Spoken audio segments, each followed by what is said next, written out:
This Warriors Live podcast 2024, episode 45.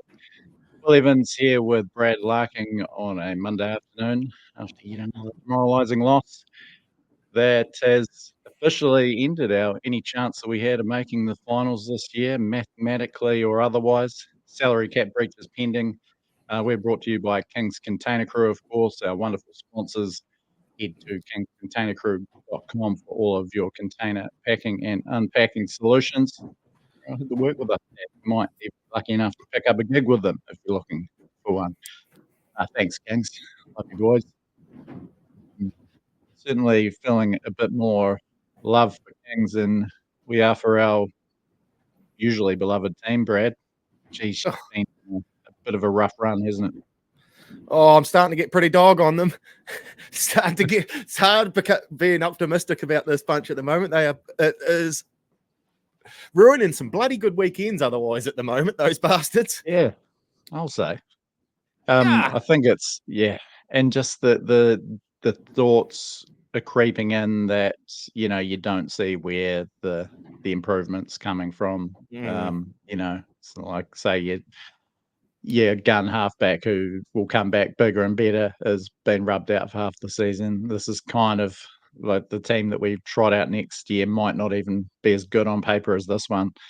And this team can't buy a win at the moment. So, where to from here, Brad? 24-10 against Manly. I mean, the first half was probably one of the best halves of footy we've seen from them in a couple of months. 10-all at half time. Few holes in defence, but some good scrambles, some good intent, and some good intensity, I thought. But it fell to bits inside the Manly 20 in the second half. I never really looked like adding to the scoreboard. I think the Fords played better than the Manly Fords the entire game. I don't know. I don't, like I say, I don't know analytics of the game, but as a common man viewing it, those backs in that second half really butchered a whole lot of opportunities. Yeah, tough one. And as obviously as Sean Johnson fans and watching these last weeks of his career, that was a tough one. I thought he was very good for them for just about all of the first half. Drop ball late in the first half, and then that set the tone for the second. I think he dropped two more balls inside the Manly 20, just cold, and then a dog tucker pass for Kurt Capewell as well. So just threw away 3 sets. He wasn't the only one. Prod Jazzy, bit of a play the ball error, and I thought there was one or two others. But did we even get past the third tackle inside Manly's 30 in the second half? There's more than enough opportunities to win that game. Manly just waited it out, waited for us to blow it really, and then picked up their chances. They weren't amazing, Manly, and they are a decent team this year. Tough to beat at Brookvale, but I mean, I wasn't disappointed with the performance as I have been with most of the losses lately, and even some of the wins. But but they're just compounding now, though. Every loss is just another. Just grip that nipple a little bit tighter, the bastards, and just have me in agony in my lounge room. Far out. Yeah. Oh, mate. I tell you what, it was fun, that little, when you said there's still a chance, that little post you put up. It was fun chasing those games and putting a green tick, although it was only 2 games. But that gave me something to look forward to over the weekend. So for anyone who missed it on the Saturday morning, I want to know if we were actually mathematically out and discovered a 20-game sequence where any of those games didn't go the exact right way. We were done, and it kind of got me excited for the rest of the round. Rode that Bulldogs and Cowboys wins pretty hard on the Saturday. I was up and about for the Titans down in Wollongong, Kieran Foran's 300th, and cheering them on, abusing them like they were my own team. Yeah, same. Cursing Desi Hasler's interchange options, and I was riding them, but never mind. Far out. Yeah, no, that wasn't fun. That wasn't, like you said, the first half I think the Fords were pretty solid throughout. Geez. AFB had a guts for him. I don't know what era it was in the 20, but you could see him just in behind beside where the era happened, and he gave him. Who was that? Was it a Johnson or was it Jazz's? I can't remember. No, it wasn't Jazz. I forget whose it was, but the ball ended up in his hands, and he just biffed it. Yeah, he was spewing. He had a guts. Yeah, it had a pretty big game too. Adam late on a try, big running meters. Again, we won the all run meters count, very even post contact meters. We were blitzed in the line break department though, which is a bit of a story of, I guess, our season and our maybe lack of firepower in some areas. But yeah, had enough footy to win it. Manly had 53% possession, better completion rate at 80 to 75, but generally the stats pretty even besides that line break one and kick meters. Yeah. I had Not sorry, just another stat here, 92% effective tackles though. It's just those big moments that Manly were able to win. But each and every one of those backs, whether on contract or not off contract, I was keen to start shopping around. Each and every one of them, I was like, right, maybe we could shop him off somewhere. Yeah, there needs to be quite a decent change out there. How can we not score points, man? We can't score points. It's the close to the least potent looking Warriors team ever. And given that we're getting a good platform each week, they're not threatening enough. And I'll talk about, I know you do too, a couple of things I guess to say about the back line that we've come to accept over many years, I think. As acceptable, and and how important that actually is to being a successful team. But yeah, Brad, first of all, mate, as you know, I could have really done with a win on Friday night. You had a hell of a day, didn't you? Hell of a day. Well, it was actually shaping up to be a great day. To paint you a picture, I'd as you know, a busy couple of weeks, so I thought I'd shout myself a cruisy Friday. Bit of work in the morning. Headed out to Amberley to meet a friend at a cafe, which is rare enough on its own because no one comes out to see me in Amberley. It's bloody miles away. And is there a cafe there as well? Is it a cafe, or is it in the Mitre 10 Mega or something like the local? Hey, come on! It's a lovely little cafe actually. There's a few out here. So a nice little catch up. Couple of hours there. Went back to the car. Thought I was going to go to the gym. I was like, nah, let's just keep this cruisy me day going. So I thought I'll go down to the footy ground, kick some balls around. Only a week out from Canterbury AFL comp starting, so get me practice in. On my way there, I'm in the car for less than 2 minutes, and I'm turning down the street toward kind of near my house and down towards the rugby ground, and in front of me is this station wagon carrying a caravan, towing caravan. And then they sort of pulled out and then pulled over straight away, very abruptly, on like yellow lines near the train tracks, like real fucked up place to pull over. It's like, that was weird. And then as I'm turning out, sort of going past them, I could see the lady driving the station wagon kind of gesturing and going a bit nuts. I was like, fuck, what's going on here? So I pulled over in front of her and thinking, is there some sort of road rage thing? Have I fucked up? I was like, no, if I've been driving for like 200 meters, I definitely didn't do anything. Anyway, I pull over and she's out of the car, storming towards me. So I jumped out and she's like, this is so fucking weird, man. Oh, fuck. She's like, do you think I haven't seen you been following me all day? And I was like, what the? So immediately, like, shell shock. He's like, what the hell are you talking about? And she's like, and I was like, I've just been sitting at a cafe for the last 2 hours. And she's like, oh yeah, sure. And she's pretty fired up. This has immediately got my heckles up, beyond beyond being able to like just talk about it rationally and calmly. She's got a disheveled looking bloke in the passenger seat who's also jumped out but is kind of keeping his distance. So I've sort of, instead of standing on the road and remonstrating with her, I've sort of made my way over there, and then she's still swearing her head off at me. They both jump back in the car. I can't be sure, but I think he says something like, get your money somewhere else. And then I've called them a couple of effing hillbillies, and then I've jumped in the car and pulled the fingers at me as they drove off. It was honestly one of the most bizarre things that's ever happened to me. You'd never laid eyes on them before, had you? Like, this is no. Yeah. And she thinks you've been stalking. Yeah. So they obviously owe some drug money to someone, and they're a little bit. That's my theory. They've seen one too many white utes around that day. This is getting weird, man. Coming down.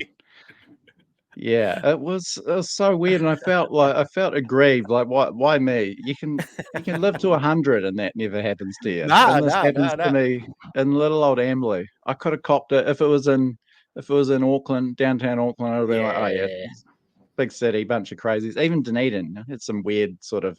There's a lot of weird run-ins downtown Dunedin, but in Amberley, really shook me up. That would have rattled my blissful day. It did. Yeah. Went down to the footy ground, just kind of shell shocked, kicking the pill around, and just in a bit of a daze over it. Imagine the two of them in the car together after the fact, though. That fucking asshole. That guy. Think they've got it back, but there's still this crazy. What happens when that white ute turns up that has been following them?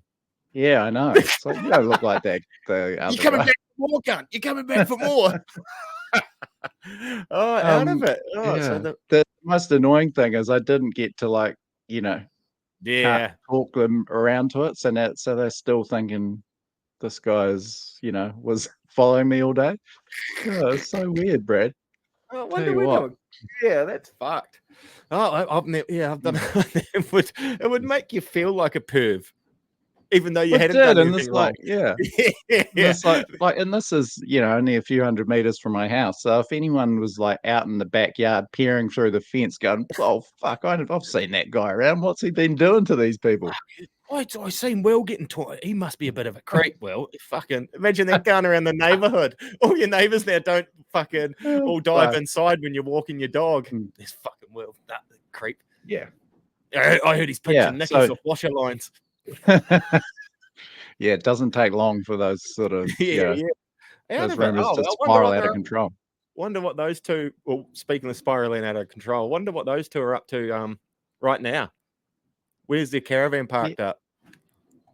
I don't know. Though. They might be listeners. Get in touch if it was you. They didn't strike me as people with, internet connections or phone plans with data. So still topping strictly Nokia burners. Using the $2 IOU all the time. Anyway, that was my bit of excitement for the weekend. So I was kind of all keyed up for the Warriors. Like I was still a bit of adrenaline flowing all afternoon. Even by kickoff, I was still a little bit I was really fired up for this game. Yeah, I think I even messaged to you halfway through the first half. I was like, "Oh, these bastards are gone and got my hopes up again here," and I was all on my toes and getting excited. And then, just as you're settling into it, the rain pissed down, and that was a sign, wasn't it? The way that rain absolutely persisted down. We've never beaten anyone in the last 16 years in the wet. So what the fuck's up with that, eh? Yeah, fuck me. One moment, Brad, that really baffled me. It's 10-all. It's early in the second half. We've started the second half well. I'm not sure if it had started pissing down yet, but not taking the gift two in front. I mean, what were they thinking? I didn't even see it because I was like, oh, penalty, right up. They'll kick this. Slipped out the sliding door to have a quick huff on the old Winnie Bluetooth. Come in and we had dropped the ball. It's like, how the fuck? Are we back down here after the kickoff? No, it's still 10-all.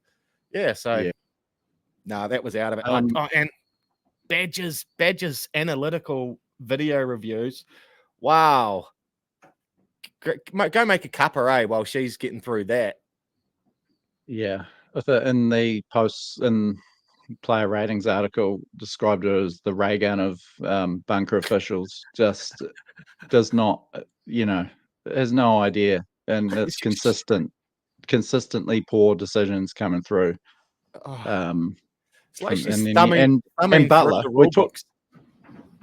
we took it took an age to disallow exactly. Pompey's try in the first half. Chris Butler again, not a conspiracy theorist when it comes to referees and the Warriors, but geez, Butler does us dirty more often than not. That's 12 wins from 30 games now. No, far less than that. Yeah. Gripper too. You can't. We don't want to pay any more fines. We'll just leave the ref. We'll leave the officials for the day. Can't afford to dish out any more coin. I mean, it wasn't why we lost, but it certainly was a bit of just about like one of those ones where the rub wasn't going our way, and they beat themselves with all those errors near the try line. No shit. Do you want to rattle through the ratings, mate? Yeah, well, but before we get to that, I just wanted to shout out my MVP of the weekend, and because after watching the Warriors game, the absolute slop at Allianz Stadium that Parramatta and the Roosters were playing in, the MVP of the weekend's got to go to former Warrior Gene Namu, the groundsman at Brookvale Oval, formerly the most hated ground in the NRL. It was handling the deluge beautifully. No shit, is Gene Namu the groundsman there? Head groundsman. Yeah, I think so. That'd be a good gig after footy, eh? Why aren't more footy players getting into that? Yeah, he's living out at Manly, former Manly player, of course. And just living the quiet life. But that other field, that other field was diabolical, wasn't it? Jeez, they're trying to roller it off, squeegee it off. Yeah, that's a fair shout. That Brookie looked good. So good on you, Gene. Warrior number 6. Gene, don't get any jeans anymore, eh? It's an out of it one. If you had a baby, a little bundle of joy in your hand, that first Gene. 20 minutes, he's a Gene. He's a Gene. Oh, well, anyway. I wonder if he was a Eugene Namu, but just shortened it. Sound a bit zippier. Gene Miles? Was Gene Miles Eugene? No, I don't think so, actually. Yeah, maybe you're just making something up then. I don't know. No, well, just curious. Mean Gene. It's okay, man. It's okay. I wasn't having a nudge. I was just curious. Sorry, are you hearing this wind? Jesus, it's belting down here. It is snow and blowing about 80 straight out of the south. And I apologize if the sound's horrendous at my end. Can't hear it on this end, Brad, so I think you're all right. Nice. Just sucks for you, I guess. Yeah, fucking wind. Wow, a few snow flurries there too, mate. Yeah, there is a couple of snow flurries. That's I'll have to pick up Odie from school today. He won't be able to stand out in the weather for the usual half hour until Mum gets him. You're not going to make him ride his bike home in this. It's 9K, so not today. Kingz Container Crew player ratings, Brad. Yes, please. Should we get into it? Yeah, well. Chance Nickel-Klogstad I thought was solid enough. Combined nicely with SJ to put Dallin over. Game high meters tally, does what it says on the tin with Chance. And I saw a few people bagging him out. I thought, it's he just isn't a particularly dynamic fullback, but I thought he did what he normally did. Just wasn't kind of forming around him like it normally does. So, I mean, I don't know whether that's a long-term option given our shortcomings in other areas, having a kind of such a straight up and down fullback. And was it you that said that's where you thought that the Canberra kind of got a little bit over? I wonder. They knew how good he was, but I just wonder how long you play with a safe fullback when then you're looking at other top 4 teams and the fullbacks and the danger that they put into. Like, you know what I'm trying to say, how dangerous they are to other teams. When do we sort of get tired of not having that part of the game and Chance? And then I don't care still having him 5'8" or centre might be better if we. I just wouldn't mind saying a bit more explosive. I don't want him out of the team. I know a lot of people want Roger there, and he looks a bit flashier at fullback. I honestly don't think we're getting an upgrade there. I mean, he's maybe slightly more dynamic looking out of the backfield, but he's anonymous inside the 20. I just think he's going to end up with a slightly, if anything, a slightly, less of an all-rounder at more fullback. errors. And I think it might come time, given our sort of halves situation, for Tane Tuapiki to potentially be trained up there as the first choice fullback in 2025. There's all playing option, more zip, more unpredictability. It just hasn't worked. It worked really, really well when the Warriors were running like clockwork with Johnson last year. But I don't know how Chance at fullback works with our sort of batch of 5/8s being shoehorned into the halves next year. Yeah. No, and I don't want Chance out of the team. I think he might be better served in other areas and trying to we need some spark, we need some fizz, and we can't that back 4 or 5, they need a decent shake up over the break, maybe, I'm thinking. Yeah. So moving on to the 3/4 line. Dallin, I gave a 7.5. I actually thought he was one of our best. Jeezy, the way that he throws himself into those tough carries, and man, I haven't seen a team just smash our back 3 or back 5 like that all season. But man, they just kept on going again. 19 runs, 184 meters.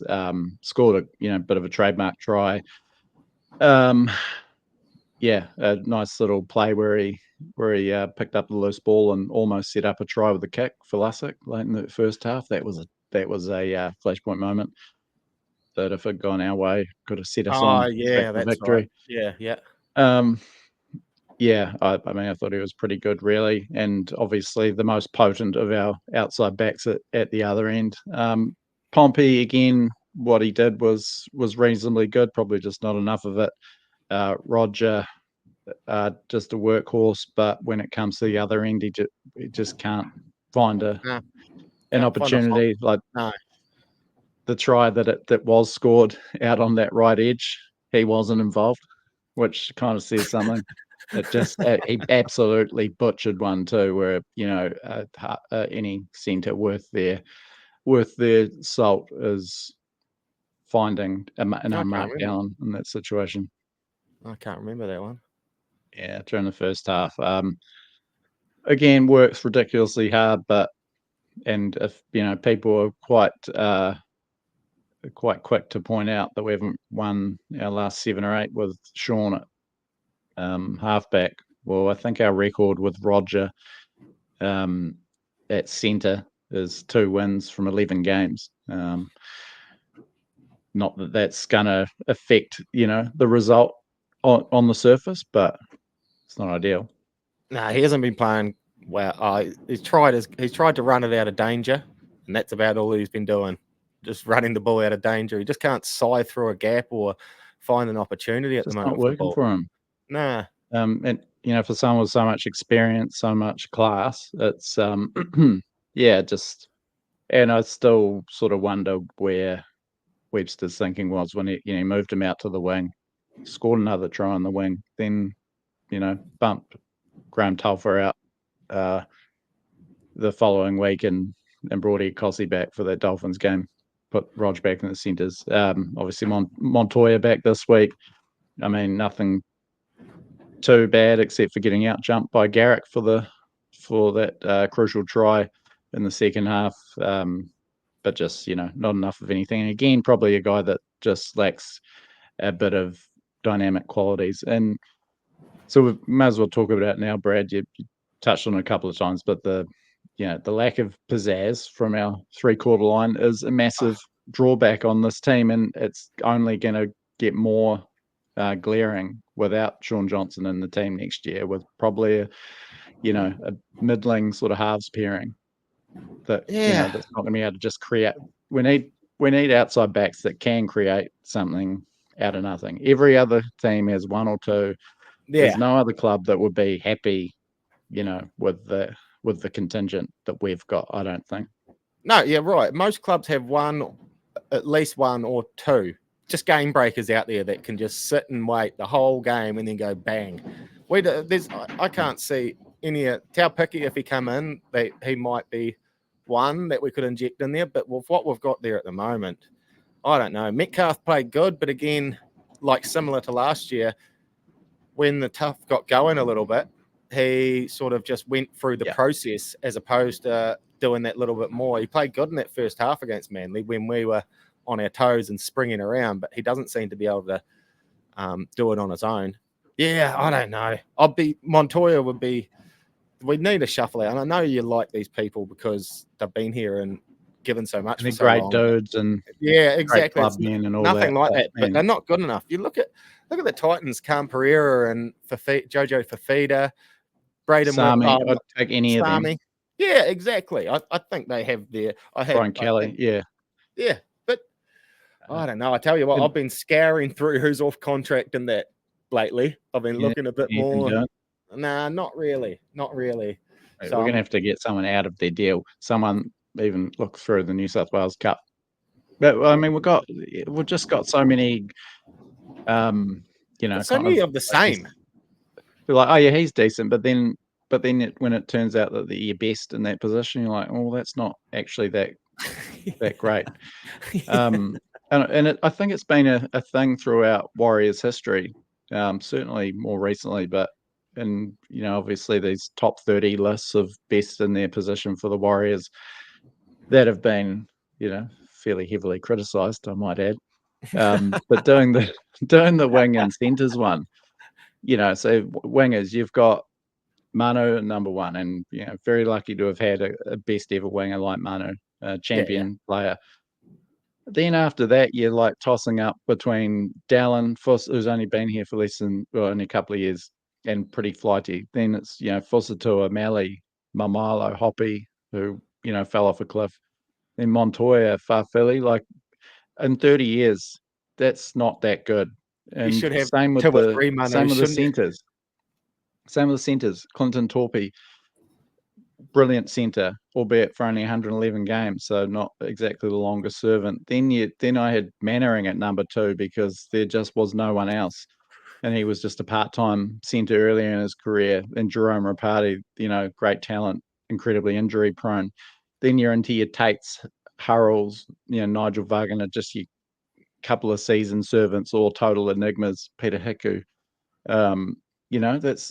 we've just been. We look at some of the other clubs and the successful clubs and the representative quality servants that they've had, that they have for years and years in those positions. It's been a real drawback, I think, for 30 years, certainly for the last decade. And I've had enough, Brett. I know. Frankly, like I said, I'm just off them at the moment. Just off them, and and it's going to be hard for the. I don't know. I'd like to see us purchase one or two more players over the summer, just to give me a bit of enthusiasm or optimism about the next year. At the moment, with James Fisher-Harris coming, and nothing in the backline of any ilk, I'm not that excited. And I know we've got all these juniors, and me and you have been banging on, but we got a couple of them are a couple of seasons away still, aren't they?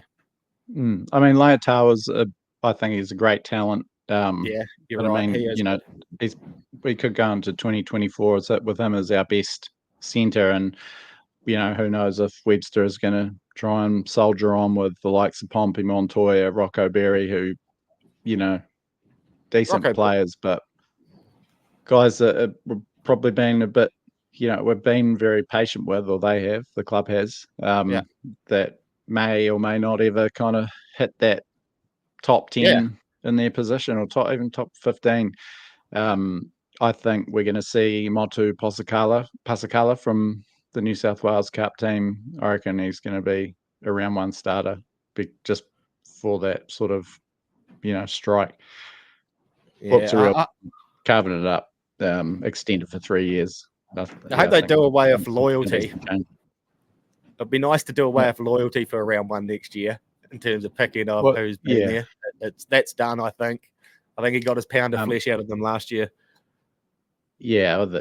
I mean, it really does seem like that in a variety of ways, not just in those positions, but as the interview I had with Graham Lowe, and I don't think it was a pointed thing necessarily at Andrew Webster, but he said, one of the hardest things to avoid, but one of the most crucial things is not falling in love with the player.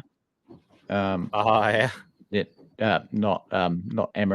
romantically, of course. But just like not cutting them loose because they're such a good bloke or such a good clubman, or and I think, I don't know, like, I mean, probably difficult this year, and they were so good last year for him, but if he keeps being loyal to guys and the team keeps losing, it's it's incredibly counterproductive. You mentioned onto the player ratings again. I thought Metcalf was solid, and that first half I thought kind of showed what we've maybe missed most of the year. Like, Johnson on the ball more often than not, Metcalf in that secondary role, and they seem to gel really nicely. Particularly, his first game since round 4, they hadn't been together since then, Johnson and Metcalf, and I thought they looked really good. Yeah, but again, and maybe he's our best 5'8". Maybe the season could have worked out a lot better had those guys been fit all year. But man, I don't see him as our number 7 next year, which seems to be what he's pushing for, and what the noise is coming out that the club thinks he's every chance of being the number 7. I just do not see it. Don't see a general, an organizer, a chief kicker. Nah, I haven't seen it yet anyway. For me, he's probably the least likely of our 1,000 5/8 to to make that number 7 move. So that's probably where. What's that? What about Chanel? How do you reckon him and Chanel would play together? Chanel at 7. Yeah, maybe, but I don't know. I just that's probably the area which has got me most pessimistic for next year. Yeah. It feels like a repeat of 2019 where Sean left, obviously different circumstances this time. The club was pretty bullish about going into the next year with the Green and Harris DeVita and Kieran combo, and then grabbing Nicarima, but saw how it turned out. And I don't know, hopefully not, and hopefully maybe a Jet Cleary, Luke Canson can take that next step, but I don't know. God, isn't it out of it how quickly our premiership window slammed shut? Yeah, I know. It was wide open. It was a ranch slider last year. This year, Jesus, it's a little one of those toilet louvers at a pub that you can't open. That is forever sort of got the slots cut into timber on the side. You ain't opening. Yeah, what a bastard. Oh, I know. Sorry. Yeah, it's the pain in the ass, isn't it? Oh, God, it'd be nice to follow a good team. Yeah. And just briefly, Sean Johnson. I mean, I thought he tried his guts out. 75 receipts. That's exceptionally high. Almost double Metcalf's. Over 100 running meters. But it just fell apart for him in the second half. Those drops you just can't ignore, and it was so crucial to how the game turned out. Just really disappointing, and hopefully we can see a couple. Leave with a couple of heartening performances, I guess. I mean, he's got, now that the finals are obviously done dusters, nothing left to prove or anything like that. Just, you want to see your champions go out in a exactly in a decent way, whether there's a win left for them or not. As you said, Brad, front rowers, Adam Fanua-Blake, tremendous. Mitch Barnett, probably thought it was his quietest game of the year. It was pretty quiet. It was pretty quiet. I can't even think of too much he even done. A few days removed now, but I don't think he didn't cost us. He got through his work, and I don't think he cost us. Anyway. Second row, Murata still not getting much done, is he? Yeah, it's starting to patience is wearing a bit thin for a guy with that price tag and reputation and experience. And I know it's been a bit disjointed, and he's had different halves partners all over the place. And but yeah, whether we see him go back to that middle role, which is where they were gonna put him in at the start of the year, and he did look good that one game he did get before getting injured again. Because that's what he's playing like out on the edge, though. He's sort of just bumping it up on that edge. Why not put him in the middle? If you're going to bump it up, go in the middle and bump it up. Stop stymieing what's happening out here. Jesus. Yeah. Although I wouldn't say that to him. I didn't say it wasn't me. I was just sort of relaying what a guy at work was saying. Not me, Mutts, mate. Not me, mate. Oh, shit. Kurt Capewell, one of the best on the night, I thought. Managed to make some inroads. And 40 tackles. Played the full 80. One of the better efforts. His error was from that Dusty Johnson pass, I think. Dylan Walker, again, massive work rate, 145 meters and 37 tackles in 58 minutes. Didn't really feature as a ball player like we're accustomed to. We've just skipped over Freddie Lussick, who I thought did a pretty decent job, but less than crisp out of dummy half. But that's just that's the way it is when it's in there instead of Egan. Yeah, worked his ass off, 47 tackles. Yeah. No, he went fine. Yeah, I've got no gripes about what he done. And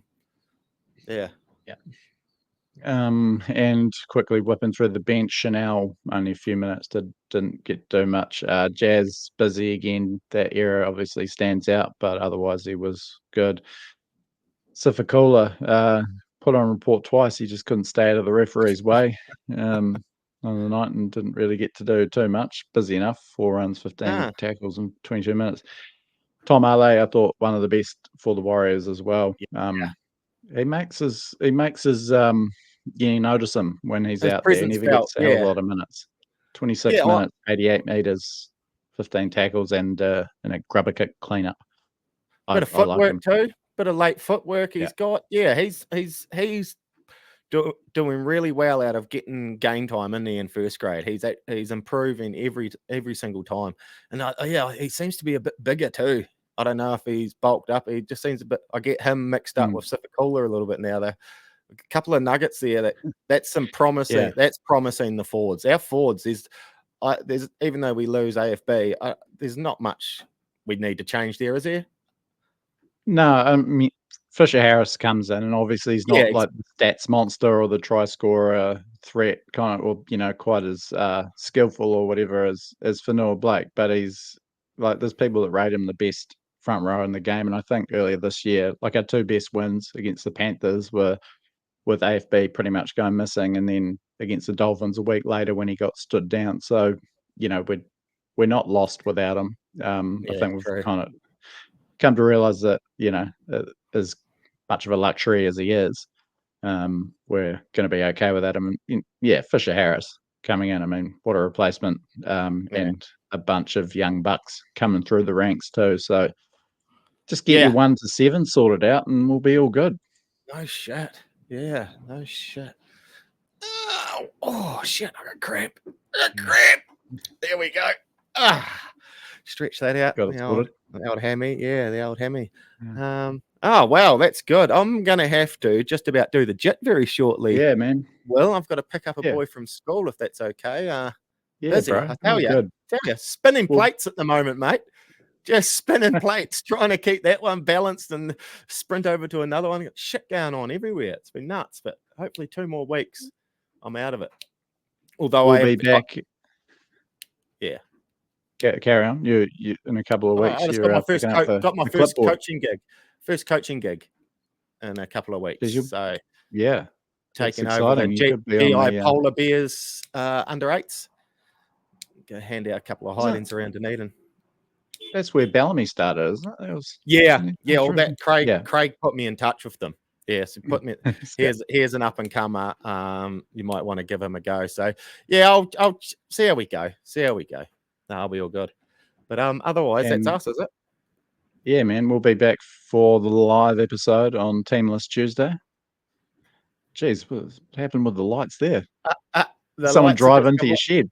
Someone's just driven to my shed. Nah, it's just Tracy checking that I'm about to finish up to go pick up a kid from school. Yeah. Last item of housekeeping. We've still got those 2 South Stand tickets to give away for this Friday. We'll be drawing them live on the That's My Team episode. I've found a little live drawing thing, so we'll be able to do it. Oh, exciting. Tomorrow. Live it is exciting.